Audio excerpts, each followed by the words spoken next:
Fala pessoal, tudo bem com vocês? Quem está falando hoje aqui é Eric Por Deus, professor da Clínica Médica e vice-coordenador de vocês da clínica. A gente vai discutir hoje no Aprendendo com Questões um tema importantíssimo. Que tema é esse? É distúrbios plaquetários. Então, vem comigo e sem mais demoras, vamos responder algumas questões e relembrar tópicos essenciais para você.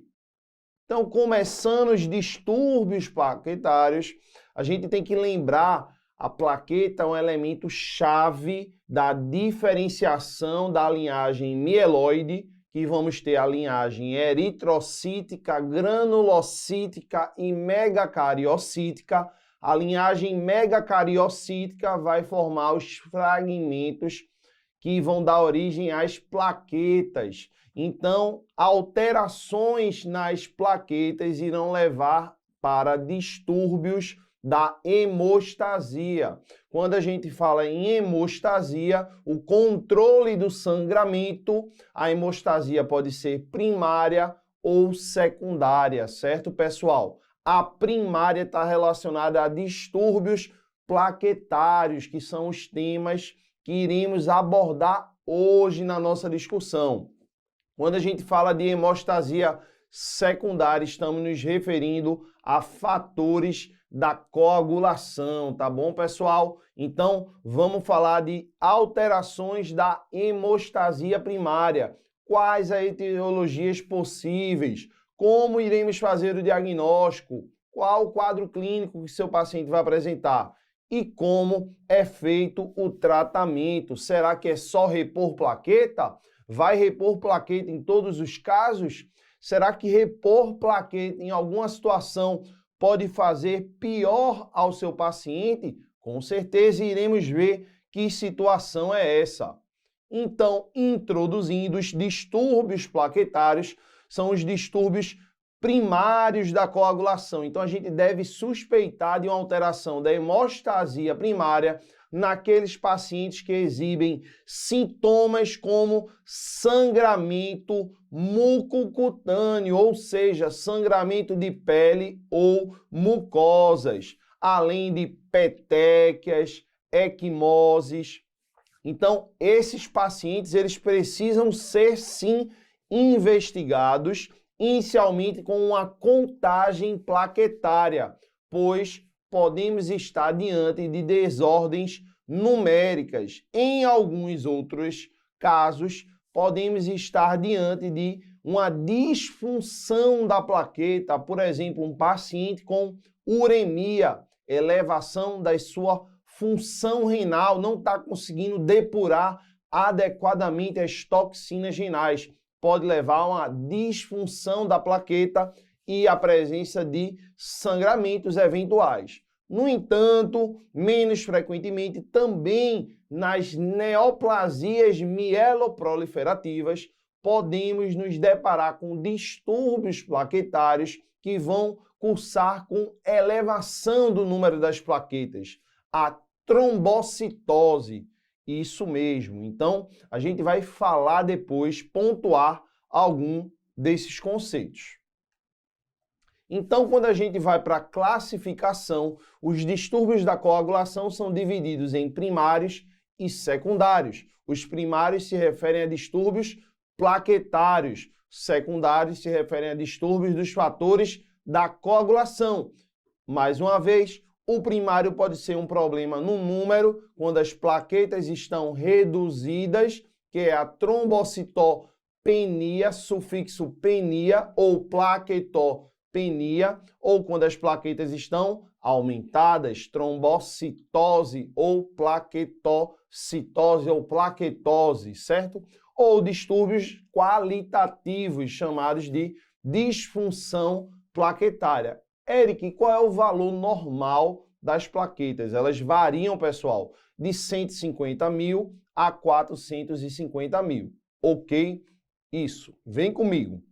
Então, o que cai, o grosso na prova de vocês, são as trombocitopenias, ou seja, alterações na quantidade, sobretudo na redução das plaquetas. E essa redução pode ser devido a uma redução da produção na medula óssea, seja por uma infecção viral, como o vírus HIV, os vírus da família herpes, como o citomegalovírus, por exemplo, uma quimioterapia citotóxica que vai fazer uma destruição dos precursores megacariocíticos, uma radioterapia com uma plaquetopenia actínica, o efeito da radiação ionizante, toxicidade por algumas drogas e substâncias como álcool, deficiência da B12, um elemento chave da divisão celular.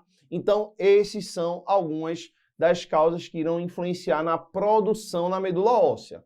Já em outros casos, pode ocorrer uma destruição na periferia. Ela foi produzida adequadamente, porém sua vida útil está mais reduzida. Em que cenário isso pode acontecer? Uma destruição de natureza autoimune, anticorpos direcionados contra a própria plaqueta, como no lúpus. Uma coagulação intravascular disseminada. Então, os mecanismos da hemostasia primária e secundários estão desenfreados e não estão parando. E isso pode levar a um consumo, além dos fatores da coagulação, além do fibrinogênio, da plaqueta também. A púrpura trombocitopênica trombótica, que entra nos diagnósticos diferenciais das microangiopatias trombóticas. A síndrome hemolítico-urêmica, clássica da infância, diarreia, insuficiência renal aguda, hemólise e, por que não, plaquetopenia também.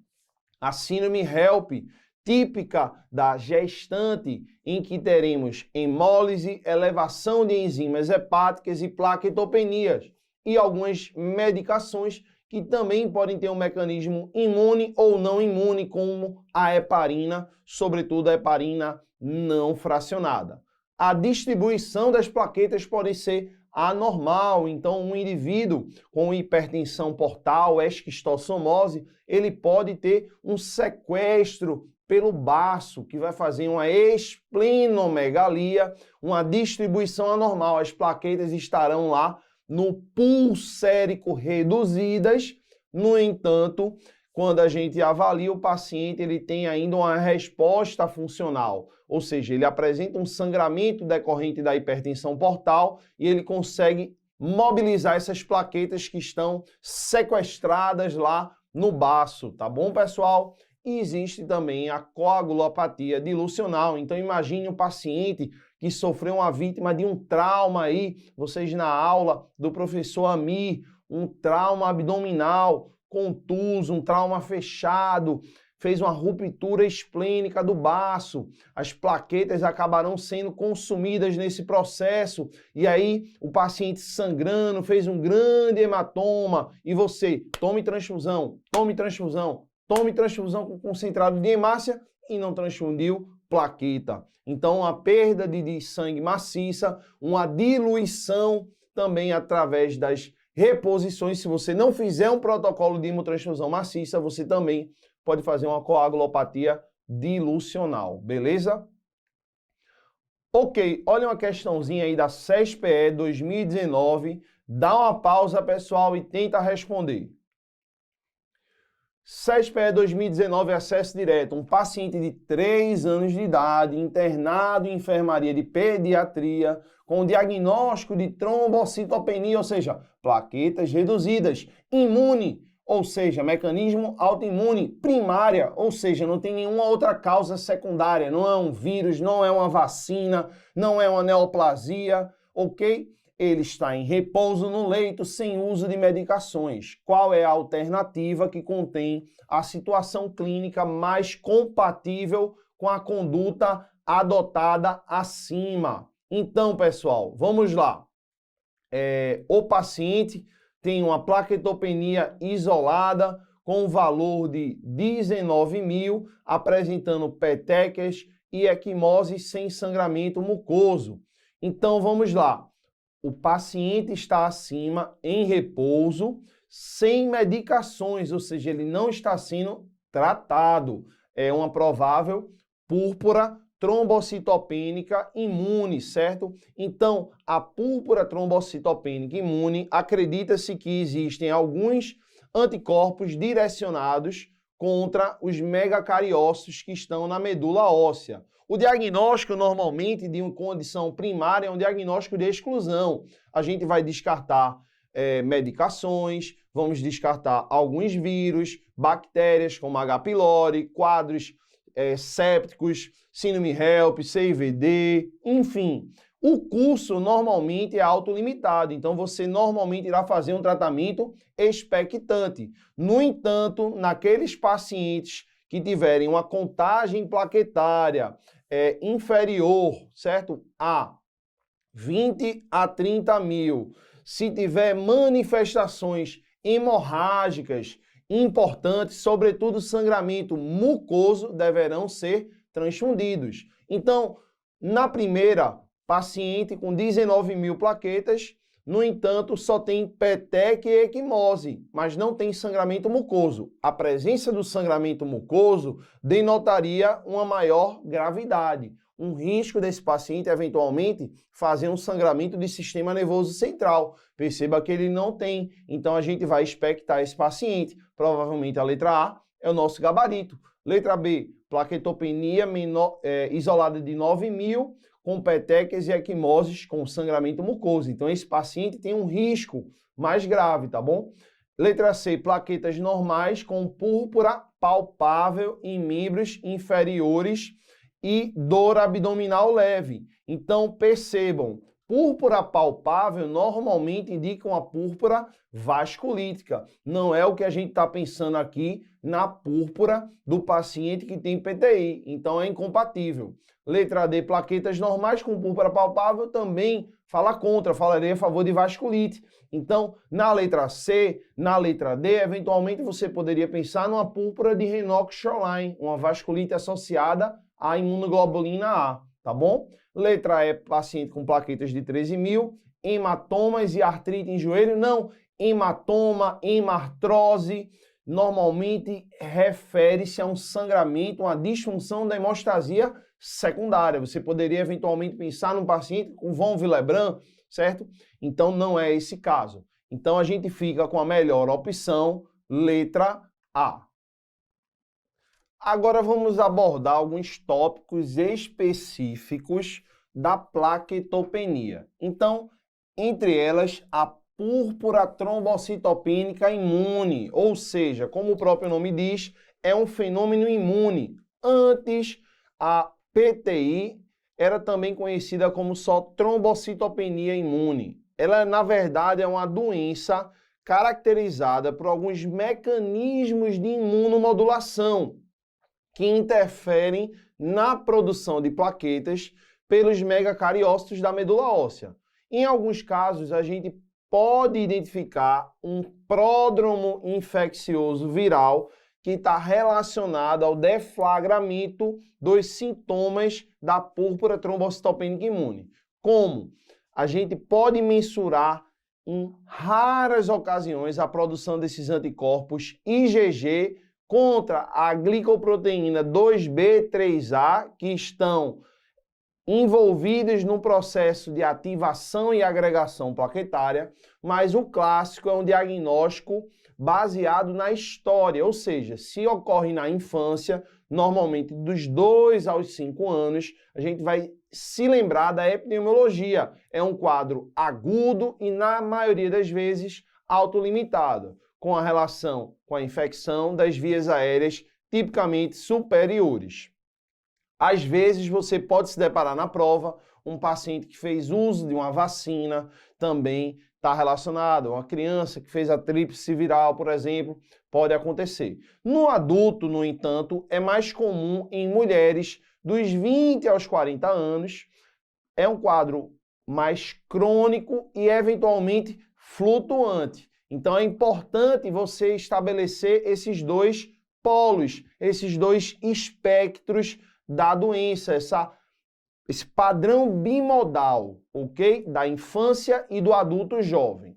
O quadro clínico pode ser acompanhado de uma plaquetopenia e mais nada, ou um quadro de sangramento de pele ou mucosa, sangramentos mucocutâneos, que em casos mais graves pode acometer o trato gastrointestinal e o sistema nervoso central. E um dos indicativos de um possível envolvimento do sistema nervoso central são os sangramentos de mucosas. Então, é a presença dos enantemas de mucosas.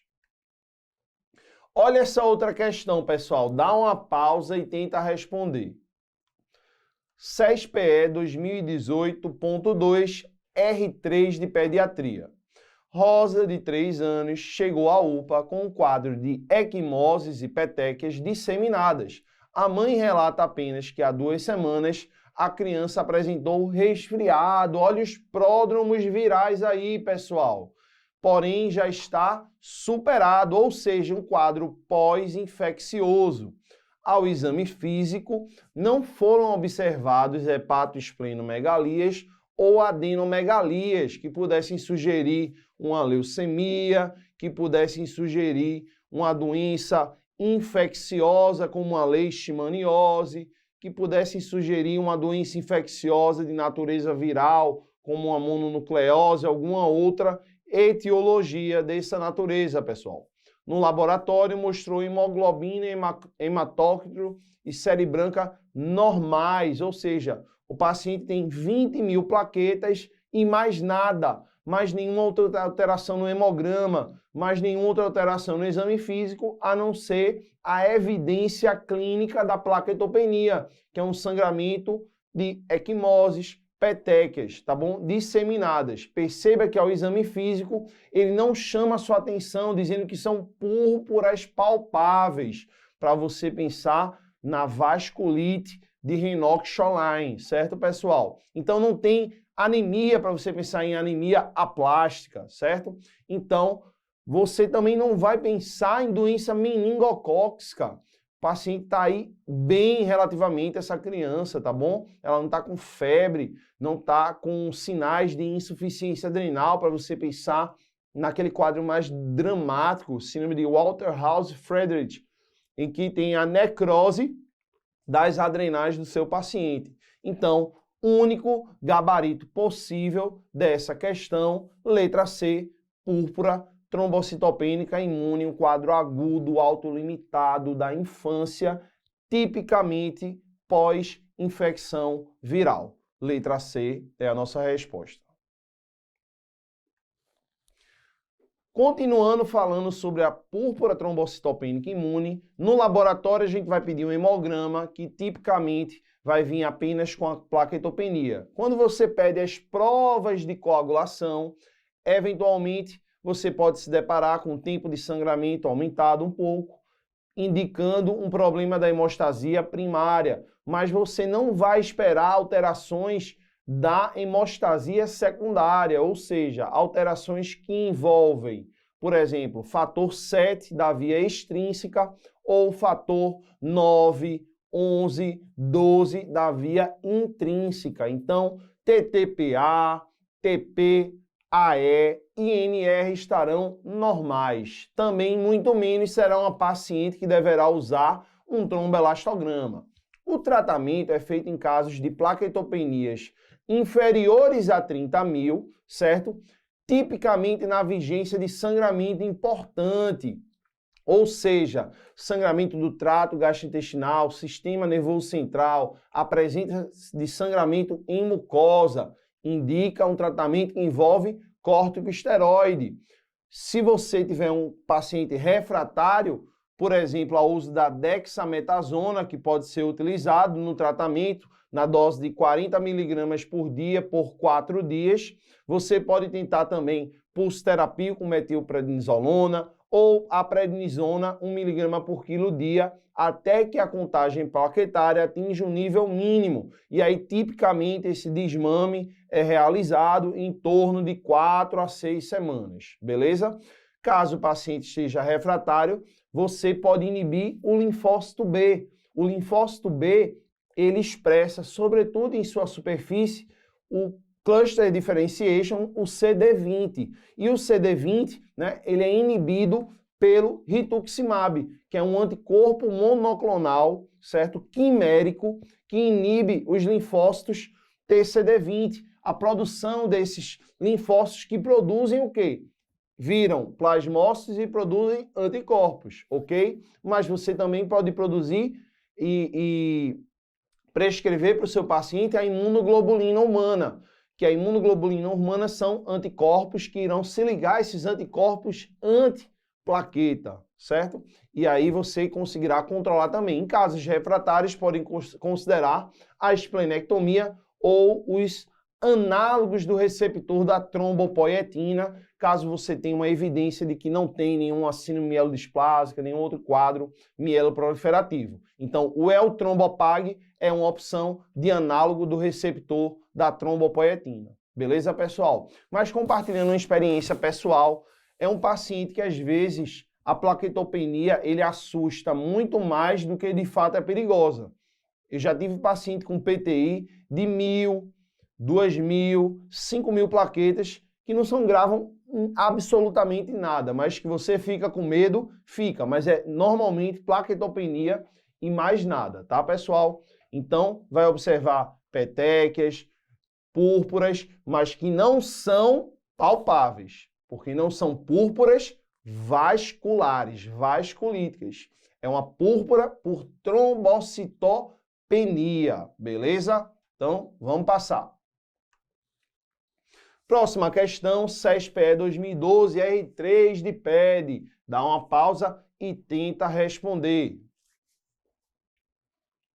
Criança de 4 anos, previamente saudável, apresenta subitamente equimoses e petequias em todo o corpo, nega febre, uso de medicamento e outras queixas. Está dizendo assim, não pense em causas secundárias, talvez, ao exame físico, a bom estado geral, ausência de hepatosplenomegalia, adenomegalia. Perceba que o enunciado é muito parecido com a questão anterior. A mãe foi informada que há aproximadamente 3 semanas seu filho teve um quadro viral. As questões se repetem, pessoal. Vocês precisam praticar com questões. Mas teve uma resolução, essa gripe aí, por 48 horas. Foi feito um hemograma, hemoglobina de 13, não tem anemia, certo? Leucócitos totais de 8.500, normais.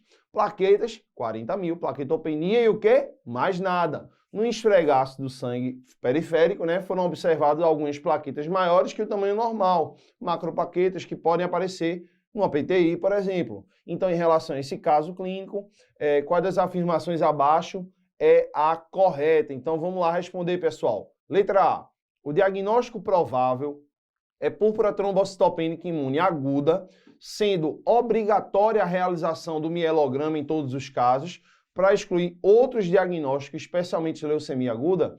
Não temos nenhuma evidência nessa questão que a paciente apresente um indício de uma leucemia aguda. Ela não tem uma leucose, ela não tem redução de outros marcadores para a gente pensar numa leucemia aguda, certo, pessoal? Ela tem plaquetopenia e mais nada. E perceba que é um quadro pós-viral, o que reforça a sua possibilidade de PTI. Então, aqui o mielograma ele vai ficar para um segundo momento. Letra B, o diagnóstico é púrpura de Raynaud-Schoenlein, a vasculite mais frequente em crianças e adolescentes, caracterizada por uma púrpura plaquetopênica. Errado, a púrpura de Raynaud-Schoenlein é uma púrpura vasculítica. As plaquetas podem estar normais. Nesse caso, você poderia encontrar nesse seu paciente dores abdominais, artralgia, lesão renal, inclusive pode fazer um quadro de nefropatia de Berger, é a nefropatia pelo IgA, tá bom, pessoal? Então tá errado. Letra C, o diagnóstico provável leucemia pelo surgimento súbito de petequias e equimoses disseminadas em crianças previamente saudáveis. Olha o nome da doença, leucemia, né? Emia sangue, leuco branco. Cadê a leucose aguda? Ou cadê a infiltração que está gerando uma pancitopenia nesse seu paciente? Na criança, pensando em LLA, cadê a dor óssea, esplenomegalia, adenomegalias, outras alterações que apontem para o diagnóstico de uma leucemia. Está errado, pessoal. Letra D, o diagnóstico é de PTI aguda, sim. não havendo necessidade de fazer mielograma, sim nos casos típicos, e não complicados, sendo o diagnóstico frequentemente baseado no quadro clínico, hemograma e esfregaço de sangue periférico. Tá perfeito, tá bom, pessoal? Letra D é o nosso gabarito da questão. Letra E, o diagnóstico provável é púrpura de Raynaud-Schoenlein? Não, porque seria uma púrpura vasculítica, com plaquetas normais, necessitando-se para a confirmação diagnóstica da biópsia das lesões. Tá errado, a gente está diante de uma PTI, tá certo, pessoal? Vem comigo, vamos para a próxima. Dá uma pausa e tenta responder essa questão. CESPE 2019 R3 de Clínica Médica. Mulher de 20 anos procura consulta com astenia, fadiga, palidez. Tudo isso indica o que? Clinicamente, anemia. Discreta icterícia e desorientação. Anemia com icterícia deve fazer você pensar na possibilidade de hemólise, desorientação, envolvimento do sistema nervoso central. Então, acende o alerta aí, pessoal. Exames mostram HB de 6, ou seja, de fato há uma anemia normocítica, VCM de 88, RDW aumentado, ou seja, temos formas diferentes circulando na periferia. 7.500 leucócitos normais, 9.000 plaquetas, temos plaquetopenia. Então, anemia com plaquetopenia, com reticulocitose, 12% de reticulócitos. Então, de fato, a gente está diante de uma anemia hiperproliferativa. Quando o reticulócito está elevado, isso indica uma anemia hiperproliferativa, que pode ser hemólise ou sangramento agudo. No entanto, no esfregaço de sangue periférico, temos presença de esquizócitos, que são fragmentos de hemácias. Ou seja, essas hemácias estão sendo destruídas, provavelmente no interior dos vasos sanguíneos. Então, temos anemia hemolítica microangiopática, DHL, que é um marcador intracitoplasmático, indicando de fato a hemólise. Bilirrubina total aumentada a custas de bilirrubina indireta, confirmando também, reforçando a possibilidade de hemólise. E apitoglobina diminuída. Tudo isso indica de fato um processo hemolítico, tá bom? O ADAM-TS13, ele é a tesoura do fator de von Willebrand. O fator de von Willebrand, certo? Essa molécula grande, ela pode formar multímeros, dímeros, que são recortados, certo? Através do ADAM-TS13. Se o ADAM-TS13 está reduzido, logo eu não consigo diminuir esses multímeros que podem se agregar, levando à formação de uma anemia hemolítica microangiopática, certo? Função renal normal, ok? Isso é importante, nossa paciente não tem insuficiência renal, não está desglicêmica. Qual é o provável diagnóstico? Essa constelação de sintomas numa mulher jovem que tem sintomas neurológicos, anemia hemolítica microangiopática com plaquetopenia, devem fazer você pensar, associados com o ADAM-TS13 reduzido, numa única possibilidade diagnóstica, que é a púrpura trombocitopênica trombótica. Inclusive, esse fenômeno neurológico pode ser decorrente de algum mecanismo trombótico que está alterando nossa paciente. Anemia hemolítica autoimune, eu precisaria do CUMBIS direto. O CUMBIS direto é um marcador de autoimunidade, não nos foi fornecido, ok, pessoal? Síndrome de Evans estaria nesse espectro, é um tipo de anemia hemolítica autoimune por anticorpos quentes associado com plaquetopenia.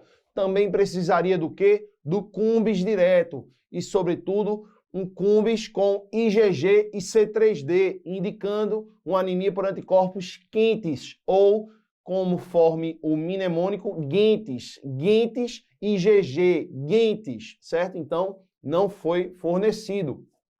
Síndrome hemolítico urêmica. Cadê a uremia? Paciente tem função renal normal. Então, nem é síndrome hemolítica urêmica típica, quanto mais atípica, certo, pessoal? Então, corta aí, única possibilidade diagnóstica, letra E, púrpura trombocitopênica trombótica. E, de fato, a púrpura trombocitopênica trombótica é uma microangiopatia trombótica caracterizada pela deficiência grave do ADAM-TS13, que é o cortador, a tesoura do fator de von Willebrand. Olha aqui na imagem, na figura A, um indivíduo normal em que tem níveis adequados de ADAM-TS13. Então, esses multímeros do fator de von Willebrand, eles conseguem ser recortados, ok? Se o paciente, como apontado na figura B, tem deficiência dessa ADAM-TS13 no seu sítio de vinculação, esse multímero ele fica exposto, predispondo à adesão e à agregação das plaquetas, certo? E a fenômenos de hemólise, de microangiopatia trombótica. E quem é mais comum de apresentar esse tipo de alteração? Mulheres, sobretudo jovens, com anemia, hemólise, microangiopatia. O marcador de microangiopatia é o esquizócito. A pêntade completa também envolve plaquetopenia, sintomas neurológicos, febres e insuficiência renal. No entanto, não vai estar presente em todos os pacientes, beleza? O exame do cumbis direto, tipicamente negativo, fala contra o diagnóstico, há um mecanismo imune associado, tá bom? A plasmaférese é uma máquina que é capaz de fazer a remoção desses anticorpos contra o ADAM-TS13 e consegue remover também os multímeros do fator de von Willebrand. Deve ser imediatamente iniciada. Vai ocorrer uma troca do plasma do paciente por um plasma que apresenta, certo, sem alterações envolvidos na PTT. E o principal diagnóstico diferencial é com a SHU, a síndrome hemolítico urêmica, tá? Que tipicamente é causada pela toxina, certo? De uma Escherichia coli. O157H7 é a mais comum associada. O tratamento consiste na infusão de plasma, uma medida para ganhar tempo se você não tiver a plasmaférese disponível, tá? No entanto, outras terapias adicionais podem envolver os esteroides, o rituximab, um anticorpo anti-CD20, o caplacizumab, que é um anticorpo humanizado, certo? Contra o fator de von Willebrand, e a transfusão de plaquetas deve ser uma medida heróica. Por quê? Porque tipicamente a transfusão de plaquetas pode piorar ainda mais o quadro da PTT, porque elas serão consumidas. Então, está diante de um sangramento que não está melhorando com nada, como uma medida heróica, você pode considerar a transfusão plaquetária. Então, agora a gente vai só finalizar relembrando esse aspecto da PTT. Perceba os multímeros do fator de von Willebrand, que eles são clivados pela tesoura, a ADAM-TS13, certo? Em seus sítios de vinculação. E quando você tem a insuficiência do ADAM-TS13 ou anticorpos direcionados contra ele, você vai ter esses multímeros incomumente não clivados, grandes, que irão estimular a adesão e a agregação plaquetária com a microangiopatia trombótica. Dá uma pausa e tenta responder essa questão CESPE 2020 R3 de Clínica Médica. Um homem de 68 anos no pós-operatório ortopédico, 10º dia pós-operatório de uma prótese de joelho direito, apresenta necrose da pele nos locais da injeção da heparina, está com a profilaxia para o paciente de alto risco para trombose e queda na contagem de plaquetas de 190 mil para 28 mil. Com base nessas informações, assinale o diagnóstico mais provável. Vamos lá. Letra A. Síndrome hemolítico urêmica. Cadê a uremia?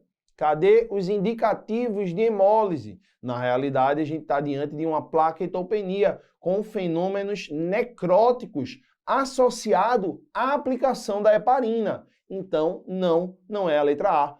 Cadê a história da diarreia? Para a gente pensar na Escherichia coli O157H7, produtora da chigatoxina. Também não temos aí. Letra B. Púrpura trombocitopênica imune idiopática. Não, a gente tem claramente aqui um indivíduo idoso que submeteu a um procedimento cirúrgico, que fez uso de heparina e após o uso da heparina apresentou a plaquetopenia com esse fenômeno necrótico. Fala contra a PTI. A PTI seria equimose, petequias, púrpuras com plaquetopenia e mais nada. Letra C, CIVD, coagulação intravascular disseminada. Cadê o consumo de fibrinogênio? Os sangramentos da hemostasia secundária por consumo de fatores de coagulação. Cadê o quadro clínico catastrófico que tipicamente uma CIVD aguda apresenta? Ou um fator como um câncer para você pensar numa CIVD crônica, certo? Então, não é uma CIVD. Letra E, púrpura trombocitopênica trombótica. Normalmente é uma mulher jovem com febre, insuficiência renal, manifestações neurológicas e anemia hemolítica microangiopática. Não temos esse quadro, tá bom? Então corta, ficamos com a HIT. HIT ou TIH, trombocitopenia induzida por heparina. Tem o tipo 1, tipo 2, tem um score que pode lhe ajudar, que é o 4T score, vai avaliar o tempo, né? O tempo do início da plaquetopenia após a injeção de heparina. Vai avaliar se tem mecanismos trombóticos ou necróticos, como tem aí no caso da paciente. Vai avaliar também a intensidade da trombocitopenia, se caiu pelo menos 50%, caiu, está acima de 20 mil, certo? Vai avaliar esses aspectos e outros que são essenciais para você levar consigo para a prova. E o tratamento envolve suspender a heparina e iniciar uma outra medicação, como o Fondaparinux ou os novos anticoagulantes orais, que apesar do mecanismo estar gerando plaquetopenia, você não vai esperar tanto sangramento, mas sim eventos trombóticos por conta do anticorpo antifator plaquetário tipo 4, que vai levar a um quadro de ativação plaquetária, liberação de tromboxano em um mecanismo mais protrombótico, menos relacionado a sangramento, ok? Então, a necrose é algo típico, as tromboses fazem parte do quadro clínico, apesar do nosso paciente não ter apresentado uma TVP ou um PEP, mas faz parte do quadro clínico e você precisa prontamente reconhecer e suspender a heparina o quanto antes. Por isso, gabarito, letra D dado. Era isso, pessoal, que eu queria trazer para vocês hoje. Desejo sucesso e vamos rumo à aprovação na CESPE. Forte abraço, Eric Por Deus aqui.